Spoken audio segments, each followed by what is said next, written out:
Coming up on ParaTruth Reborn, we're going to be talking to John J. Davis about his near-death experience. Welcome to ParaTruth.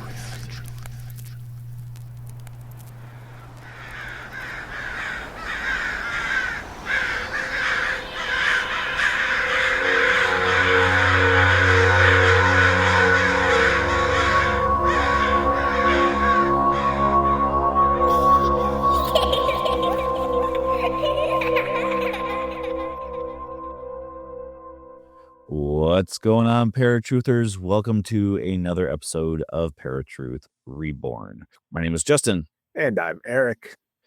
And tonight's conversation deals with one of the greatest mysteries any of us will ever face. What happens when we die? We'll explore what John J. Davis remembers, how the experience transformed his faith, and why he now believes there is such thing as life after death. John, welcome to ParaTruth Reborn.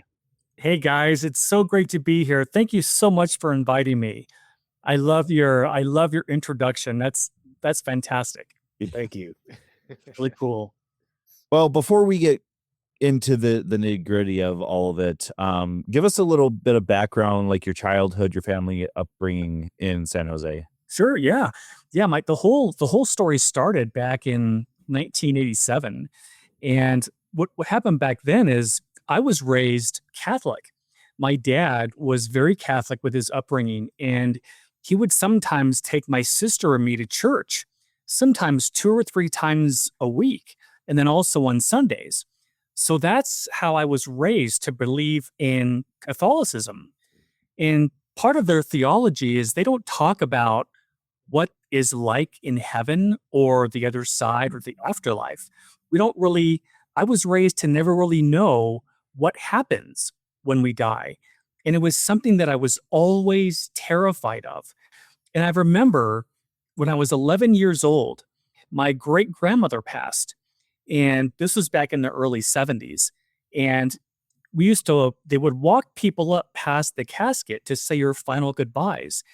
And I remember when it was my turn to walk up and see her, I just remember looking at her and thinking that everything that she was, her sense of humor, the things that she loved, her goals, all the things that she loved about her life, that can't just be gone. It never made any sense to me. And Catholicism didn't really help answer any of those questions that I had growing up. And it was only after my NDE that I realized that so many of the things that I was taught, I had to unlearn them because they weren't true. And that's kind of how my whole story started. Okay. Well, now, growing up then, prior to your accident specifically, even in your adulthood, had you ever really questioned your beliefs, like your Catholic beliefs? Not really. That's all I ever knew. Yeah. I just remember going to church, and it was so interesting because when I was a kid, a lot of times the priests talked in Latin. So I never really knew what they were even saying. I just remember the coolest part was we would walk up to communion and they would put that wafer on your tongue. Do you remember that? I sure do. That I thought that was the coolest thing. I just thought that was cool. But I never really understood how limiting in terms of what they really knew about what happens when we die. Right. And what it's like over there and the whole purpose of life on this planet. Mm-hmm. Now, you mentioned being afraid of death. Why were you afraid of death? Was it just that fact that you would no longer be alive? Was it like I was mostly afraid of the idea of hell, of being sent to a place that my parents weren't going to be there. I would be there by myself. And it was just that fear of not living your life correctly in such a way that when the judgment came, that you would make it to heaven. I never really got an idea or a sense for how somebody made it to heaven. Mm-hmm. It just never really it never really was explained to me, and it was something I was always concerned about as a kid, especially when my grandparents passed, my great grandmother, and you grow up seeing people pass, and you just don't really know what happens. Right. No, I completely agree with you. You know, I grew up in the Roman Catholic Church, and Yeah, for me, it was like constantly, you got to do good, got to do good, got to do good. And it's like, at what point is, yeah, is good enough? Because yeah. it's, living through life, it doesn't always feel like you're doing very good. Exactly, So exactly. Yeah, get that it's totally confusing, and I've been in the same place after a loved one passing away. It's like, how do we know? The Catholic Church, whoever, what pastor will come up and they'll talk about their life and heaven, and yeah, this is like, how do we know? How do we know that's where they're going? It's like exactly. it's very confusing. So it makes sense that you would have that confusion too. And I think a lot of people who grew up in the Catholic Church have actually been through something similar. Mhm. Oh, yeah, yeah, I Now, feel like growing up in the church as a whole, though, whether doesn't matter what denomination you are, they don't ever really tell you, like John just mentioned, what is heaven and hell? Why do you go there for whatever reason? I mean, they explain it in sin and stuff like that, but not in extensive detail, basically. yeah, I agree. I think in many cases, it's like you have two sides of the spectrum. In one sense, it's all gloom and doom, right? If you don't do this, then you're going to perish, hell, yeah, damnation, etc. And on the flip side, there's other churches that are just don't talk about it at all. It's just, this is life today. Let's not think about death. Let's not think about what happens afterward. Let's mm, just focus on now, which I think is probably better than the gloom and doom. But even still, I think so a too. lot of people have questions, and they fear asking those questions for whatever number of reasons. Yeah. Um, Now, what do you, John, remember about the moped incident? Oh, I remember the whole thing. I Okay. was out, the whole story started with my dad, really. My dad was in sales his whole career, and one year, he won a sales contest, and part of what he won were these 2 mopeds, what we would call scooters now, and we used to ride these things all over the neighborhood, especially on the weekends.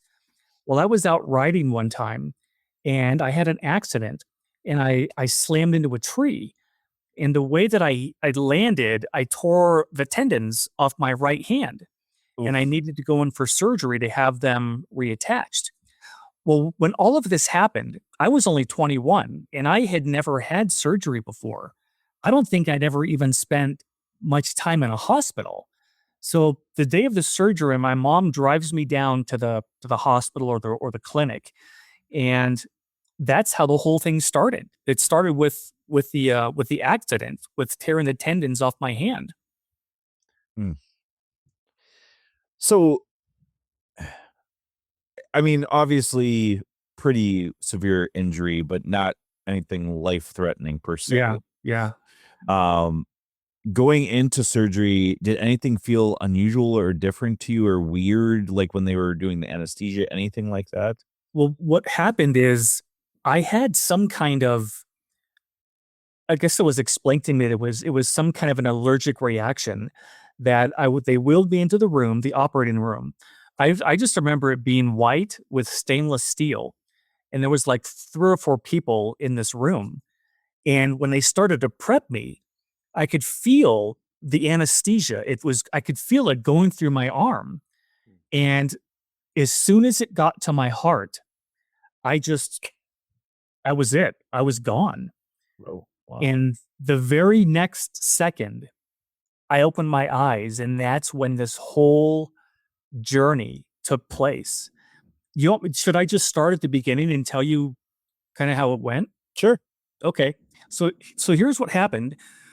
I could feel my eyes close after the anesthesia, and it felt like the very next second I woke up, I opened up my eyes, and I was standing in the most beautiful building I have ever seen. I've never even seen anything to this day that looked like this building. It was white, beautiful, polished marble. It was this long, long building. It was so long, I couldn't see the end of it. All beautiful white marble. When I looked to my right, there were all these marble columns about 20 or 30 feet high, going all the way down as far as you could see, about 6 feet apart from each one of these were these columns. In the middle of this building were these tables about the size of someone's average kitchen table. And they were all white marble, again, going all the way down as far as you could see. And there were 2 people sitting at every one of these tables. Well, right about then, in my left ear, I hear, "My name is Alan. I'm your spirit guide." I had never heard that term before. I didn't know what a spirit guide was. And back in 1987, when this all happened, there was no talk about NDEs, the near death experience. That wasn't even invented yet. So I didn't know anything that was going on. I was just watching and observing everything that was happening. So I looked to my left. When I looked to my left, there was a beautiful white marble wall. And it looked like doorways had been cut out of solid marble, like tunnels, all the way down as far as you could see. And I want to back up a second to let your listeners know something that kind of makes my experience so unique. Is a lot of times when we hear about someone who has a near-death experience, they have an incident like I had in a hospital, or there was some kind of an accident, and they die, and they find themselves floating above their bodies, and then they become aware of a tunnel, and they start moving down this tunnel. And at the end of the tunnel, there's a white light. But before they get there, they're met by somebody, a loved one, a friend, a family member, someone who tells them it's not their time. They have to go back. So we have never known what is on the other side of that white light. Well, what they did with me, and I still don't know how they did this, but my whole experience started on the other side of the white light. So when we pass here on earth, when our souls leave our body, we go down this tunnel. And when we go into the light, we end up in that building that I was standing in. And my guide, Alan, told me that's the orientation center. And apparently, every single one of us has a guide who helps us plan our lifetime. And that guide is with us for our entire lifetime. So that's who this Alan, he was my guide who took me on this journey of the afterlife. So he told me to look up at this next tunnel. I got to get some water, one sec.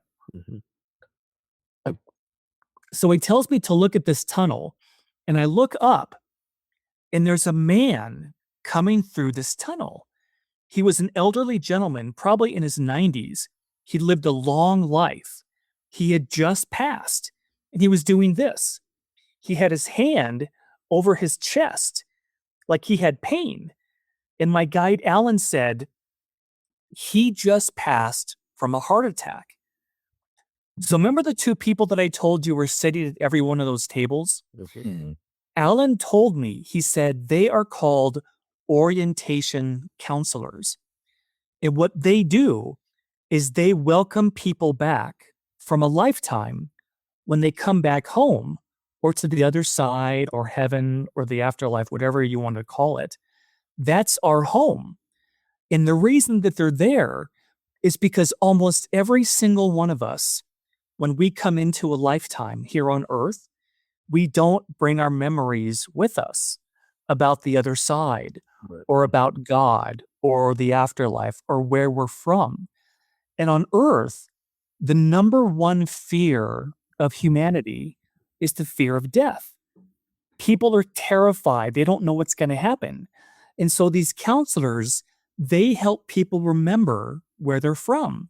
So this gentleman is standing right on the other side of this tunnel.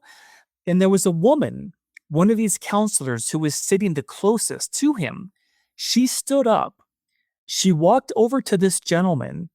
She took his hands in hers and she led him back to the table and they sat down across from each other, and she held his hands the entire time.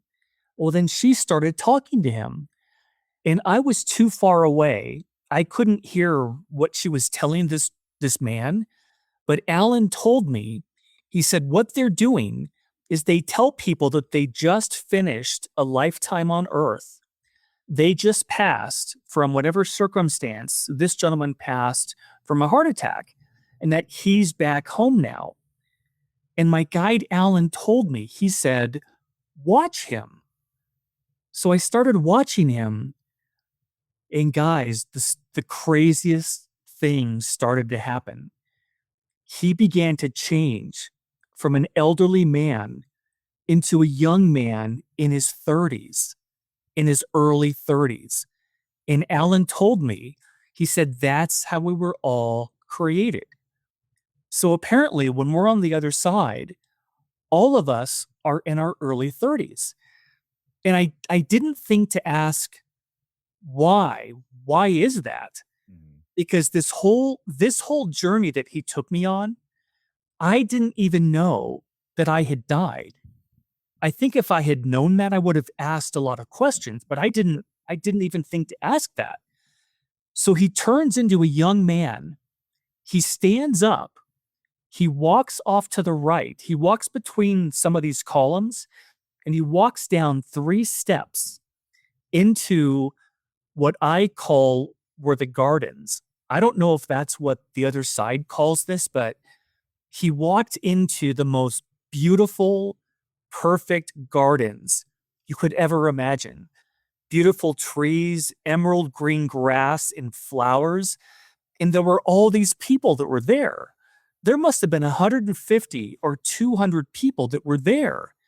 And my guide, Alan, said, once they come into the orientation center and they have their orientation and they remember where they're from, they go to the garden, and it's called the reunion.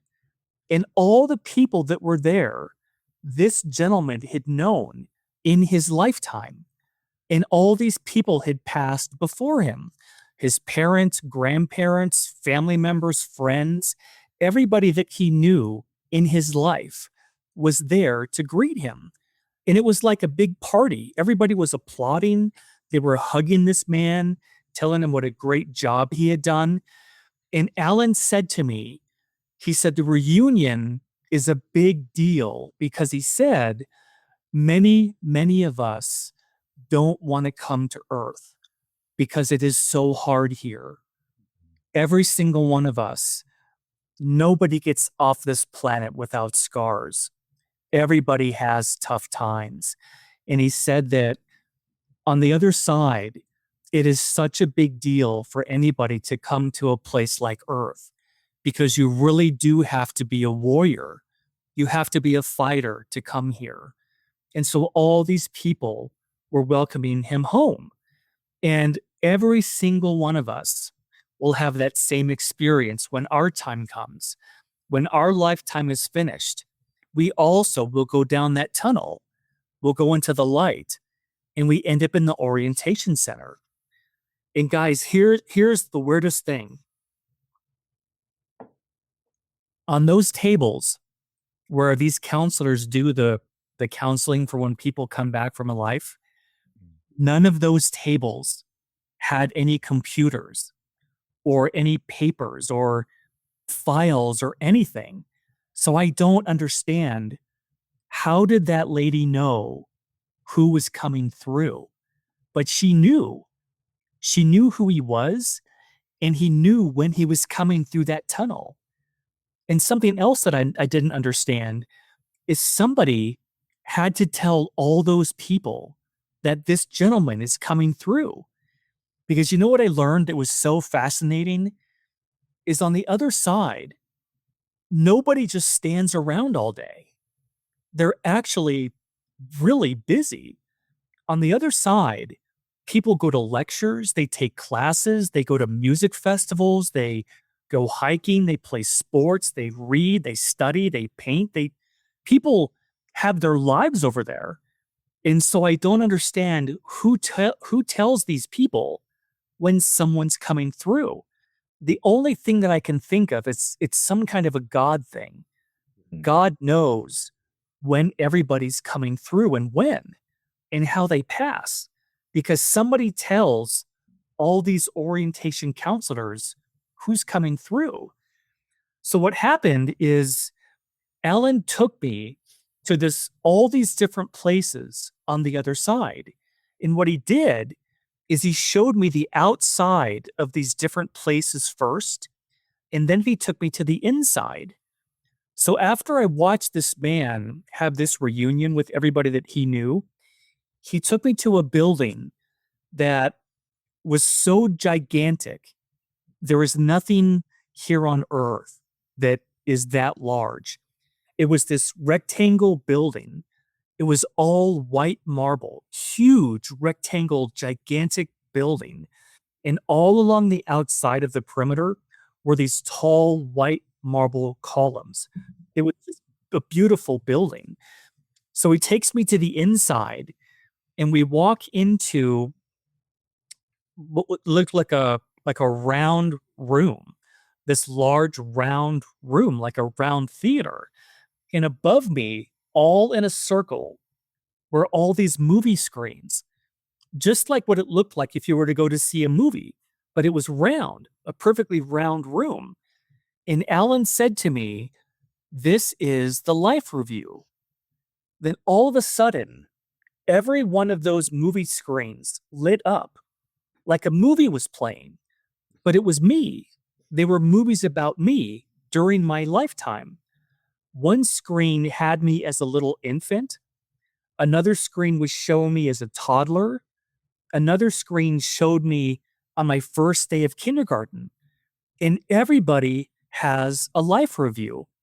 And Alan told me, he said, the life review is the greatest teacher of the soul.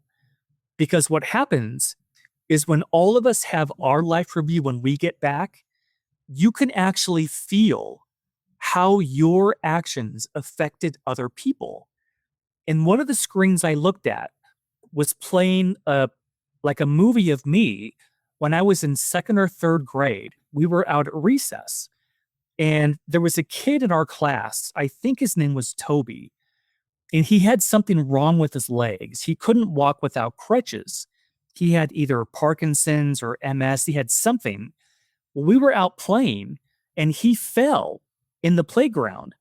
And I ran up to him, and I helped pick him up. I helped put his crutches back on, just like any of us would do. It didn't seem like it was any kind of a big deal. But when I looked at that particular screen, I could feel how my actions affected Toby. And he was so appreciative that somebody actually stopped and helped him up. And I never thought a second about that. But on the other side, those are the things that matter, the things that you do to help other people. At the same time, Alan explained to me that if you intentionally hurt somebody in your lifetime, you also have to feel how your actions impacted those people. So nobody gets away with anything here on earth because God knows everything. Everybody has to go through a life review, and everybody has to experience how their actions impacted other people. And Alan told me, he said that was the life review. Mhm. So the next thing that happens is we leave that building, we go to another one, and this one was also a large rectangular building, white marble. And guys, I don't know why some of these buildings look like Greco-Roman architecture. He never explained it to me. I don't know why that was, but I think it's because they're just beautiful buildings. And I only saw a very small part of what we would call the other side. I don't even know what it was called where I was, but it was really busy. There were a lot of people everywhere. And so this next building we go into, and he walks me into what looked like what we would call today as a modern movie theater. And it had a big large screen up in front of the room. And Alan said to me, he said, I'm going to show you 3 past lifetimes. Well, this was weird because, as you both know, in Catholicism, there is no belief of past lifetimes. There's only one life, and that's the only chance you get. So this was really hard for me to comprehend, but he said, I'm going to show you the first lifetime.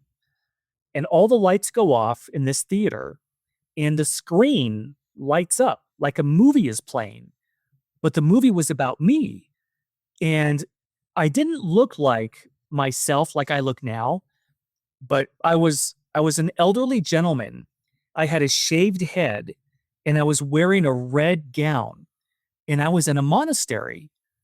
And Alan told me, he said, in that lifetime, your job was to train children how to be monks in a monastery.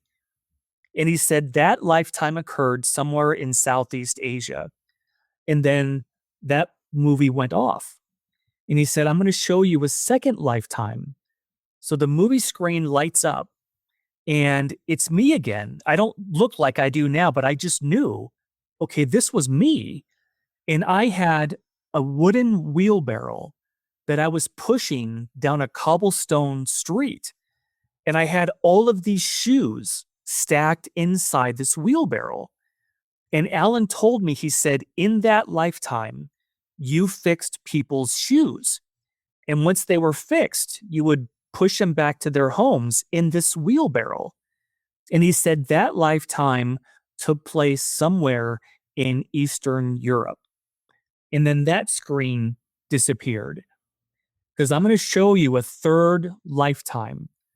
So the screen lights up, and again, it's me, and I'm standing in an old rickety boat, either on the ocean or a lake. I don't know which one it was, but I was standing up and I was doing this. I was pulling fishing nets into the boat. And part of my job in that lifetime was to catch fish for the village. And then that life disappeared. And he said that life occurred somewhere in the Middle East. And this was really hard for me to understand. And I think my guide, Alan, knew that. So he told me, he said, we have always been. When God created us eons ago, he gave us all kind of like spiritual DNA. And part of that DNA is that we love to learn. He gave all of us the joy of learning. And for eternity, for absolute eternity, we have the option to learn.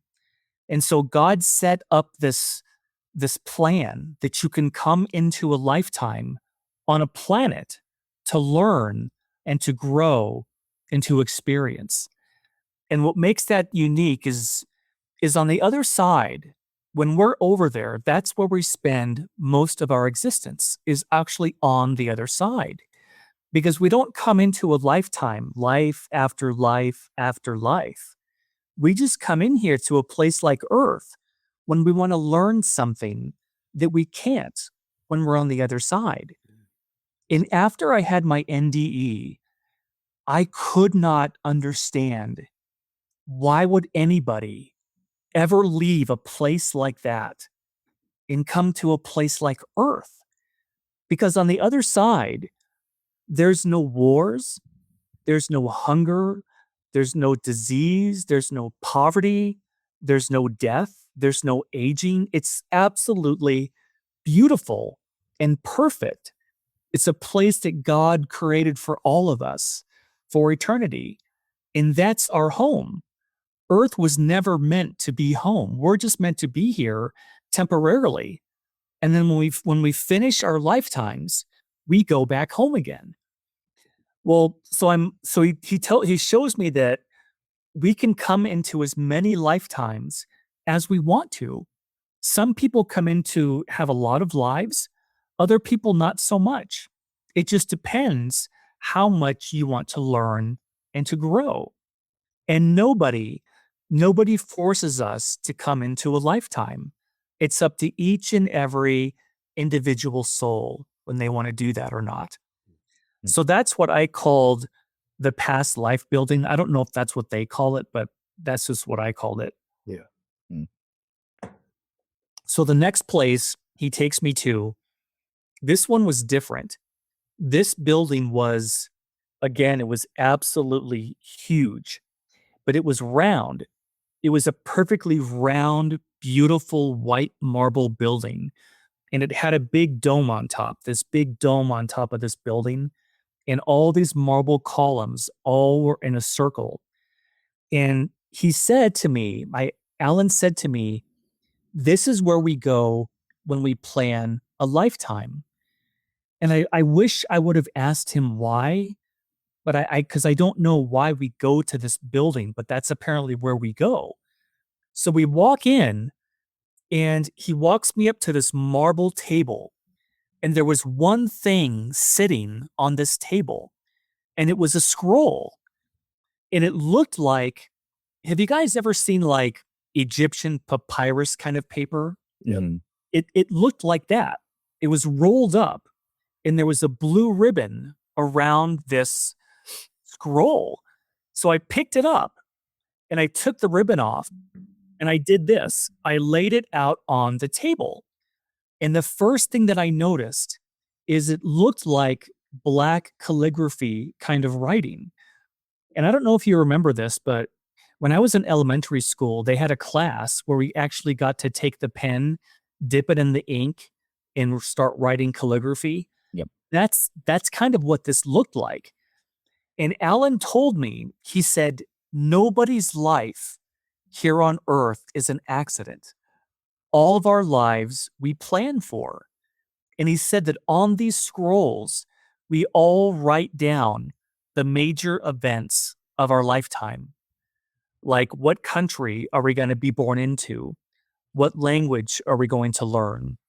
Who are our parents going to be? Are we going to go to a university? What kind of careers are we going to pursue? Are we going to have kids? Are we going to get married?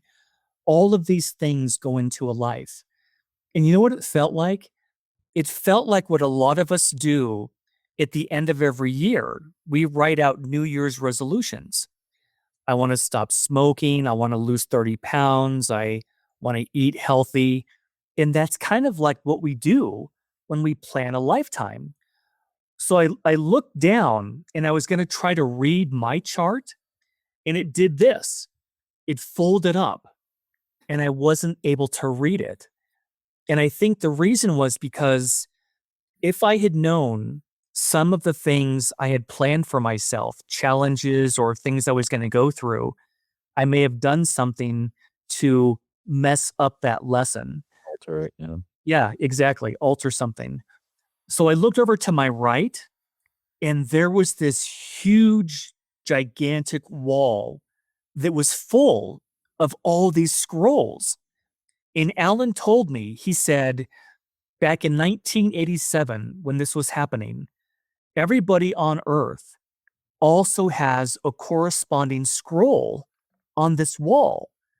And he said that when we finish our lifetime, we come back to this building and we get our scroll and we look at it to see how we did. Did we accomplish everything we wanted to accomplish in that lifetime? And so I looked over to my left, and the left-hand side of this building was this gigantic window. And this is the first time that I actually saw a bunch of other people. And there was a walkway outside this building, and there were all these people walking back and forth. And you know what it looked like? It looked like if you went to a city, like a large city at lunchtime, and you see all these people walking around, that's what it looked like. And everybody looks just like we do. Everybody over there has their own personality. They all have their own look, and everybody goes about their lives when they finish their lifetime here on Earth. Well, so I looked on the other side of this path, this walkway, And I saw something that I have never seen anything as beautiful as this in my lifetime here on earth. And it was a lake. On the other side of this walkway, there was a lake. It was a beautiful round lake. And it was so still, it looked like glass. And I could see the bottom of the lake. That's how clear it was. And all around the circumference of this lake were these weeping willow trees. Have you guys ever seen those? Yeah. They're the ones where all the leaves, branches come down like this. Mhm. And all the leaves were floating on the surface of the lake, absolutely still. And Alan said to me, everything beautiful here on earth also exists on the other side. And he said to me, everything you like to do here on earth, you can also do on the other side. And it was just so extraordinary to see all of the different people and that they looked just like us.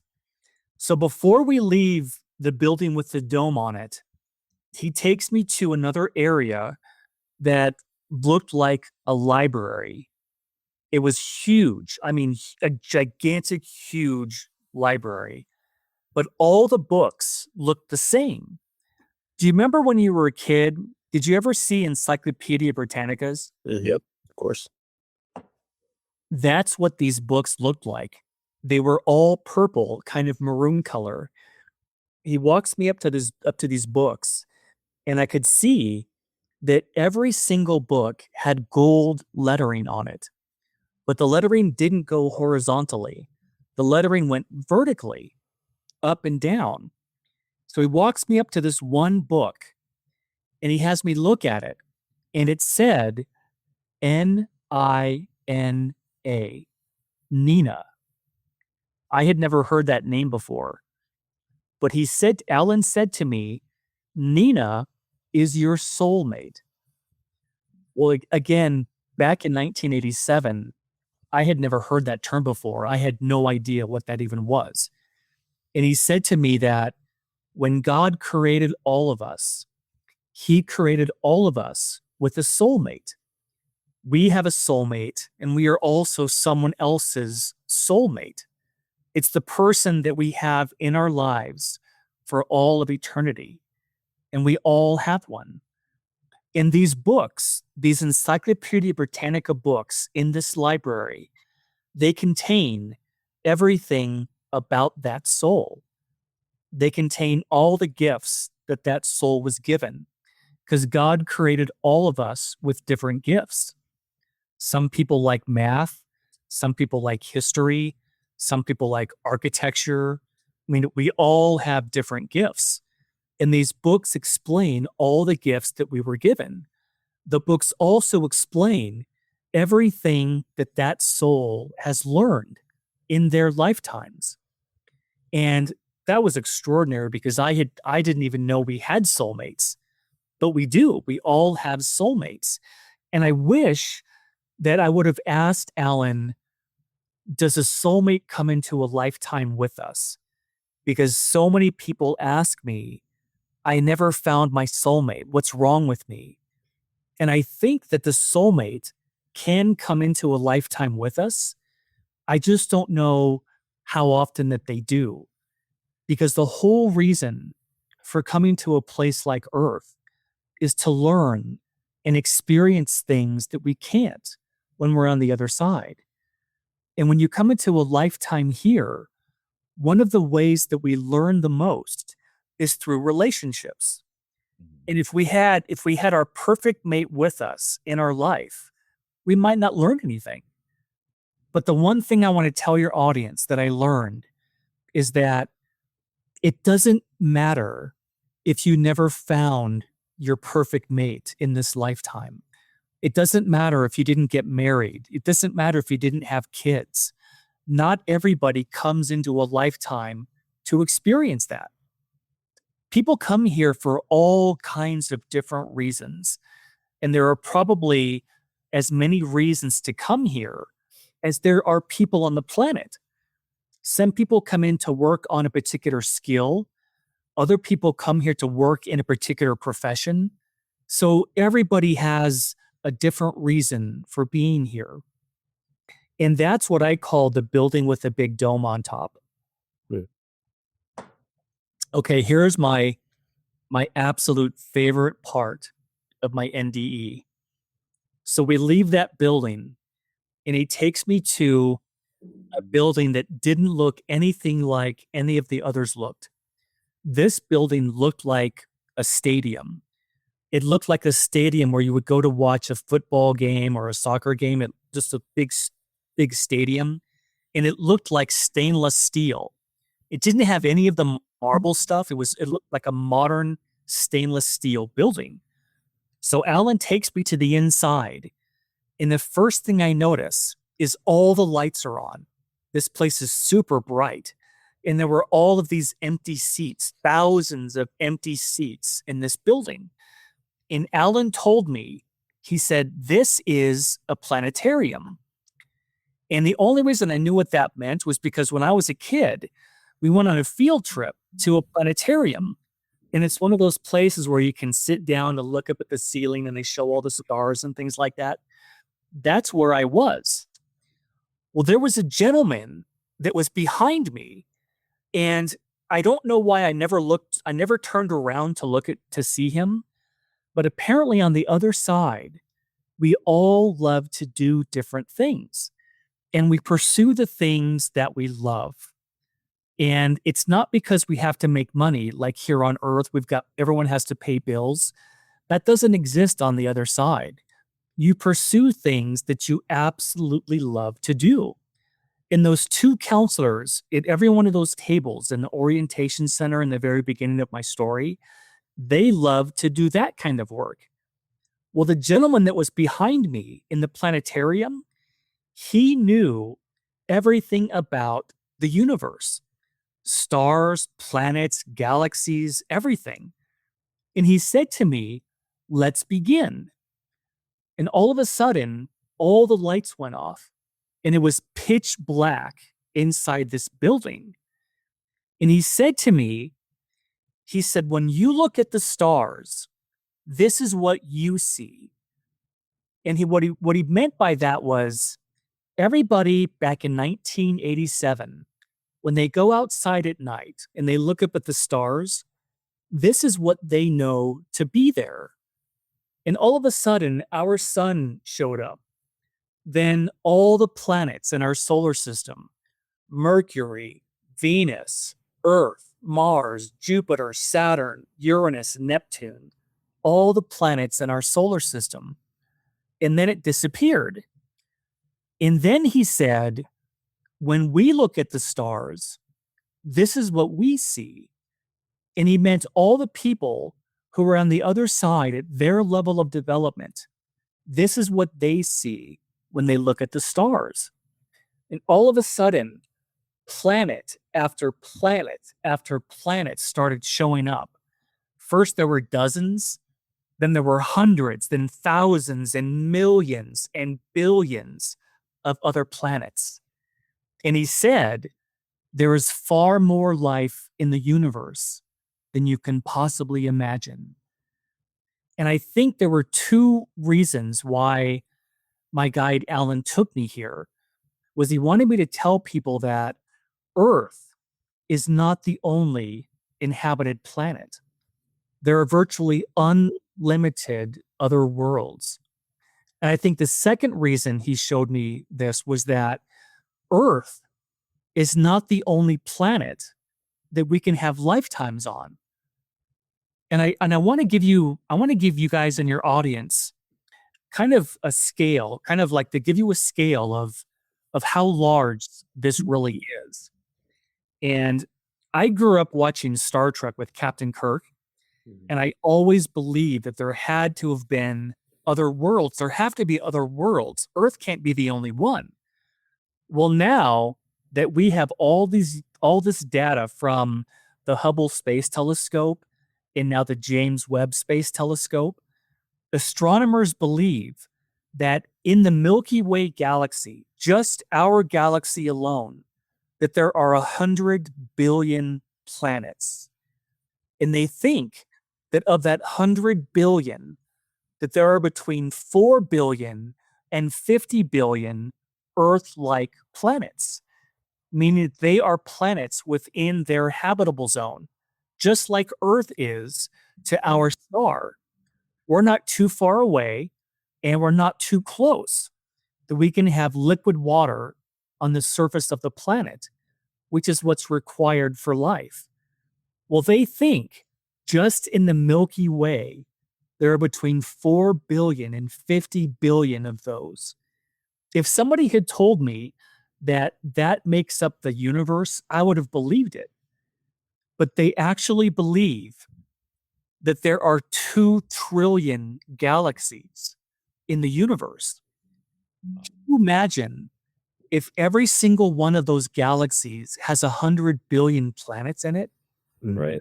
Can you, I can't even fathom how many planets that means that there are. Right. So that was my favorite part of my whole NDE. This next part is really interesting too. He takes me to another building, and this one I think was the largest of any of the buildings he showed me. It was gigantic white marble that went all the way down as far as you could see, but it didn't have columns on the sides. It only had columns in the front. And you know what it looked like? It looked like our Supreme Court building in Washington, D.C. It had all the columns in the front, that big triangle kind of ceiling, you know, at the top. It had all of these stairs, these white marble stairs leading up to the entrance. So we go in, and I know immediately this is a library because there were tall wooden bookshelves, maybe 20 or 30 feet high, and as far down as you could see were these bookshelves, and people were everywhere. Wherever this library was, it was really popular. Some people were visiting with other people. Some people were sitting at tables reading. Other people were visiting or looking for books. And Alan said to me, anything you've ever wanted to learn can be found in this library. So we walk over to the left-hand side. On the left-hand side of this of the library were all these individual study rooms. And they looked like study rooms that we have today in modern libraries. He walks me up to this one study room, and there was a woman who was sitting there. She had her back to me. She was sitting on a couch, and she had some kind of a purplish kind of a robe or a gown on, and she had jet black straight hair that went all the way down to her waist. And she was watching, and this is the part that I have a really hard time trying to understand. You guys remember back in 1987 what the TV sets looked like back then? Mm-hmm. They were those huge boxes that they were like 150, 200 pounds. Right. You couldn't mount those on a wall. Well, she was watching what we would call today in 2026. She was watching back in 1987 what we would call a 70-inch plasma flat screen television mounted on the wall. And I remember looking at that thinking, what in the world is that? Because we didn't have anything like that. We didn't have flat screen TVs. So I was amazed by that. And then Alan said, get closer and see what she's watching. So I got closer, and I could see that she was watching a battle that took place between Native American Indians on horseback and the United States cavalry on horseback. And there was this huge battle going on. And I thought that she was watching a movie. What else could it be? It has to be a movie. And Alan said she is watching living history of a battle that took place 250 years ago here on Earth. Well, I was so indignant. I said, that's impossible. We didn't have video cameras back then. how could anybody have recorded something like that? We didn't have the technology. And he said to me, everything gets recorded. And I still, to this day, I have no idea how that's possible. It's God. That's all it is God. Because when I was in that reunion, I mean, when I was in the life review, every single aspect of my life up until the age that I was, of age 21, was on these movie screens. Everything that I had ever done. And on the other side, you can go to these rooms in the library and you can look at anybody's lifetime. You could watch the lifetime of Abraham Lincoln. You could watch the lifetime of Mother Teresa or Martin Luther King. You could also watch any era of Earth's history that you wanted to learn about. You can go to these rooms and watch living history. And I thought that was just extraordinary because I've always liked history. I love learning about it. And on the other side, you can actually see how they transpired in real time. So that's what I called the library. So the next place he takes me to is a castle. And I've never seen a castle in person. I've only ever seen them on videos or in books. But this castle was huge. It was made of stone. It looked like it was made yesterday. It was absolutely perfect. And Alan said, let's go inside. So we go inside this castle.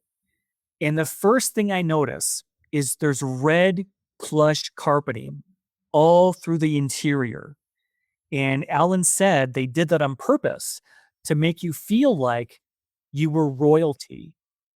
And the reason was because everything that's ever occurred in Earth's history, every time period, is also recorded on the other side. So you could go to this castle to see what people lived in during medieval Europe here on Earth. So we walk in, and it's a gigantic castle. It wasn't as large as the other buildings, but it was still really big. And on either side of the walls, on the right and on the left-hand side, there were life-size paintings of people that had lived during medieval Europe. And the paintings were the exact pictures of what people looked like back then. Like you could see King George or Queen Anne, you could see what they looked like. And you could also see the kind of clothing that they wore at that time. And there must have been thousands of these paintings, these life-size paintings, or probably even more. And in front of every one of these paintings, there was a podium. And on top of the podium, there was a book. And Alan told me, he said, those books on those podiums contain everything about that person's lifetime. So if you're on the other side and you wanted to learn about, let's say, medieval Europe, you could go to see the castles to see what they lived in. You could look at the pictures, the paintings to see what they looked like. Then you could also read about their lives in these books. Well, right about then, something catches my right eye and I turn over, and there was a woman who was walking down. You know how castles back then had those round stairwells? She was walking down this round stairwell, and she had strawberry blonde hair, and she was wearing kind of like a peach colored gown or a robe. And she was walking up to me. And my first thought was, okay, she's going to tell me that I'm not supposed to be here. I'm supposed to leave. But she walked up to me and she spoke to me and she said, is there anything I can help you find? And guys, I said the stupidest thing to her I could ever say. I said, no thanks, I'm just looking. That's what you tell any Come on, salesman. So Yeah. That's all what you tell things. me when you go shopping. No, Right. because I 100%. just I didn't know. I just didn't know what to say. Yeah. Yeah. Well, Alan told me. He said that on the other side, he said this woman loves medieval history. That's what she loves to study. So if you were on the other side, she would be like what we would call a professor of that era of Earth's history. Okay. So I thought that was fantastic. Yeah. I do want to, before you go All right, on, guys, here's the very real quick, John, before we go on, we have about 4 minutes left in this episode, actually. So anything else you want to share? okay. If you can sum it up, that'd be, Yeah, not to rush you, I'll go but real fast. I'll go real fast. yeah. Okay. Okay. The next place he takes me to is a meadow, the most beautiful meadow I've ever seen. And then Alan left. He left, and I thought I was standing there by myself. So I turned around to look at the meadow, the rest of the meadow, and right in front of me was standing the being that we know as Jesus. He didn't tell me who he was. I just knew that this is who we would call Jesus. And he was different than everybody else I saw. Everybody else, they looked just like you and I do. But when I looked at his face, there was it looked like this. All of this light was coming out of his face. It looked like shards of lightning, and I couldn't see what he looked like. But he spoke to me, and he said, "You must tell them there is no death." And then right when he said that, I woke back up in the operating room. Hmm. And that's my story. That's how the whole thing unfolded. Yeah. That's a wild So ever story. since, Yeah. isn't it though? I know. Yeah. So ever since then, I've just tried to share what they showed me so that people don't have to fear dying. Yeah. And I think he answered pretty much every single question we had just from the We just- story. You're leading questions as you're talking, like, no, keep go. Nope, we don't. It's I mean, obviously, like, your story is very different from other near-death experience stories that we've heard, and Yeah. in some cases, or in many cases, in this case, it was much more extravagant, much more detail-oriented, a whole lot more happening within those 7 minutes that you were Yeah. gone. And so I find it really, I definitely find it very intriguing and interesting, especially with the way you kind of have talked about, the various electronics that would have been available in heaven, or how there were various structures that look like things in America, but also things in Greco-Roman, structures. And I find that all very interesting. Oh, I know. It's just wild to think about, but why do you think, like, I know why, um, you were shown this, but why do you think you were shown this as quickly as you can, this type of detail, whereas other people who've had near-death experiences weren't offered as much? I have no idea. Yeah. I have always wondered that, because they must have known that I wasn't going to have a podcast. I wasn't going to have a radio show or a Yeah. TV show. I don't know why. I still have no idea. Yeah. No clue. All right. Well, John, thank you so much for joining us today. We're going to throw you into limbo here as we wrap up the show, since we only have a few seconds left, but thank you again for joining us. It's been great. That was my pleasure. All right, folks, check out John J. Davis, and all of his stories are amazing. He does have a website, and that will be linked on our website to this episode. But yeah, fascinating stuff, and just more and more questions that we'll have to have John back on to ask him later on. But this has been a live show on 107.7 FM New Orleans, 105.3 FM on the Gulf Coast, and United Public Radio Network. Until next week, folks, where you will find us same time, same channel. My name is Justin. And I'm Erik. Peace.